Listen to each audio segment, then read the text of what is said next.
Okay, let's jump right into this explainer. We're going to explore the absolutely breathtaking scale of human innovation that literally built our world. We're talking about the massive, fundamental shift from a quiet world of handmade cottage industries into the roaring, hyper-interconnected modern age we live in today. To kick things off, let me ask you a question. What single event changed human society more than anything else? I mean, after the discovery of fire and iron, you could strongly argue that the foundational shift responsible for, well, almost everything, from your standard 40-hour work week to the smartphone sitting in your pocket, and even our current climate anxieties, is the Industrial Revolution. It's the absolute engine of the modern world. So here's our roadmap for today. We'll start with the spark in Britain, then look at the massive engines of innovation before crossing the Atlantic. Then we'll tackle the titans and rubber barons, examine the devastating human cost, and finally look at our transformed world. Section 1. The spark in Britain, and exactly why the revolution began there. Back in the 1750s, a totally unique combination of factors came together in Britain to create the ultimate incubator for industrialization. First off, because Britain is an island, it was naturally protected from outside invasions and had these absolutely perfect coastlines for building massive shipping ports. And you know what's really interesting? Even their damp, kind of dreary climate was actually a huge advantage because it kept cotton threads from snapping inside the newly invented spinning machines. Combine that with vast, easily accessible natural reserves of coal and iron, a booming population fed by clever new agricultural crop rotations, and a business-friendly liberal parliament, and boom, you've got the perfect recipe for a global revolution. All right, Section 2, Engines of Innovation and the Major Technological Leaps. The sheer momentum of progress here was just staggering. In 1764, the spinning jenny suddenly allowed workers to spin yarn 8 times faster than before. Think about that productivity jump. Then, just a few years later, James Watt perfected the steam engine. That was a real game changer. It completely freed factories from having to be built right next to fast-flowing rivers. And by 1814, that awesome steam power was put on wheels with George Stephenson's railway engine. The world was suddenly shrinking, and humanity was moving faster than anyone ever thought possible. Section 3. Crossing the Atlantic and the American Expansion.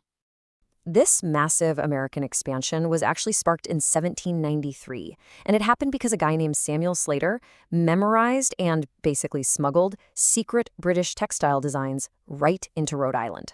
The result of that stolen spark is just incredible. By 1913, fueled by population growth, massive waves of immigrants, and vast natural resources, America totally transformed. They went from a developing economy into an industrial powerhouse, churning out an awe-inspiring 1/3 of the entire world's industrial output. 1/3. Now, a massive driver of that insane American output was the railroad boom. Railroads weren't just about moving things from point A to point B.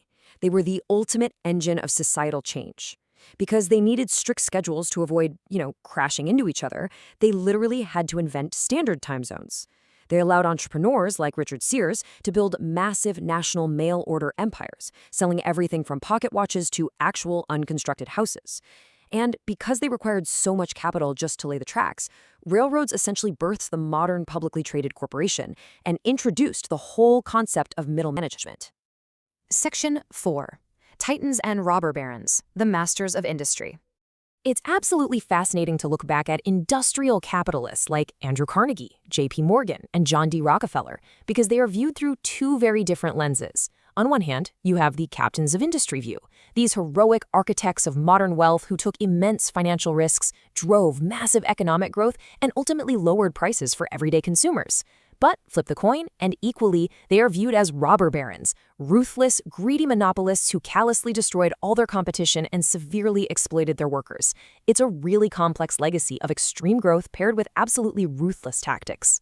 Yet, despite all their immense, almost untouchable power, these titans were still just human.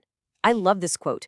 Cornelius Vanderbilt, a man who built an absolute empire in shipping and ferries, famously referred to trains, the very technology he was pivoting to completely dominate, as them things that go on land.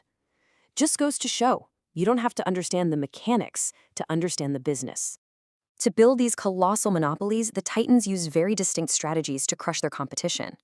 Rockefeller, for instance, used horizontal integration. He aggressively bought out rival oil refineries until Standard Oil controlled a staggering 90% of the U.S. market. Alternatively, Philip Armour used vertical integration in the meatpacking industry, meaning he bought up the entire supply chain, from the raw materials all the way to the refrigerated railcars. He famously boasted that his factories used everything but the squeal of the pig. Section 5. The human cost. Let's look at labor, cities, and the resulting strife. Because the daily reality for the men, women, and even young children working in these early factories was a grueling, incredibly dangerous existence. Workers were forced into dirty, overcrowded urban slums that completely lacked basic sanitation. We're talking brutal shifts of 12 to 15 hours a day, often 6 days a week. And they worked shoulder to shoulder with massive, deafening, dangerous machinery without a shred of a safety net. No sick leave, no injury compensation, nothing. And this gut-punching number represents the tragic result of those conditions. 35,000. An average of 35,000 people died on the job every single year in the United States alone during this era. Just let that sink in. This staggering loss of human life explains exactly why desperate workers finally began organizing. They formed labor unions, like the American Federation of Labor, just to fight for their basic survival and safer working conditions. We really have to juxtapose the miraculous light of progress against this grim reality. Consider this. At the exact same time Alexander Graham Bell was making the very first telephone call, literally saying, "Mr. Watson, come here, I want to see you," the harsh realities of the industrial economy were sparking violent, deadly class struggles across society. Events like the Haymarket Riot, where workers were physically fighting and dying for basic human rights. Furthermore, the human cost extended way beyond the factory walls. 3 million. A deeply tragic consequence of this era was that the booming industrial demand for resources, especially cotton for British and northern U.S. textile mills, drastically expanded the reliance on enslaved labor.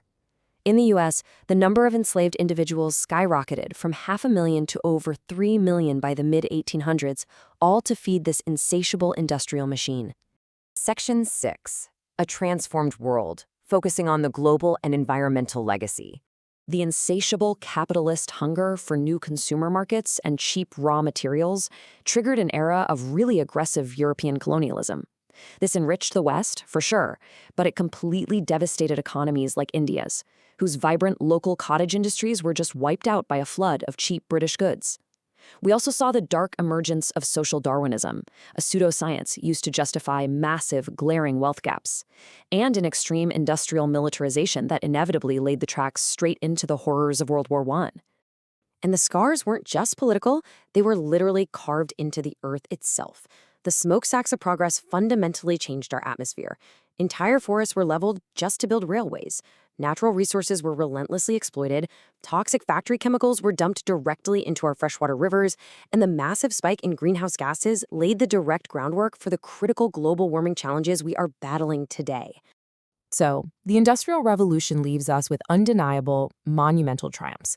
Massive leaps in medicine, global communication, the rise of democratic shifts, and unprecedented global wealth. But these triumphs stand right alongside devastating social and environmental costs. Extreme wealth inequality, overcrowded urban slums, severe environmental pollution, and brutal imperialism. As we wrap up this explainer, I want you to consider this. When you look around at the incredible technology and convenience that defines our modern lives, weigh that against the heavy price humanity and our planet have paid, and honestly are still paying. Does the incredible prosperity of the modern age outweigh its glaring inequalities and environmental toll? It's a question that defines not just our history, but our future. Keep questioning, keep learning, and thanks for exploring this with us.